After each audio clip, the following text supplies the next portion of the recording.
Hi guys, welcome back to a new episode of Wake&Tech. Today in this video, I'm gonna show you how you can change your profile picture on Zedge. Keep watching the video till the end. To change your profile picture on Zedge, firstly go ahead and launch open your Zedge application. You will end up on the home page of your Zedge account. Click on three lines at the top left corner of the page. From the displayed options, click on My Zedge option. On the next page, tap on your profile icon. You can change your profile picture on Zedge by taking a picture or from your saved picture from your gallery. Here I'm gonna choose Select from Gallery. Select a picture and tap on it.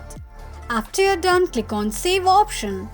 This is how you can change your profile picture on Zedge application quickly and easily just in few steps.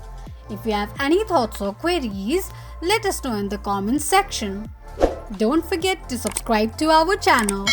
Also press the notification bell icon so that YouTube will notify you whenever we post a new video. I hope this video was helpful to you. Thank you so much for watching.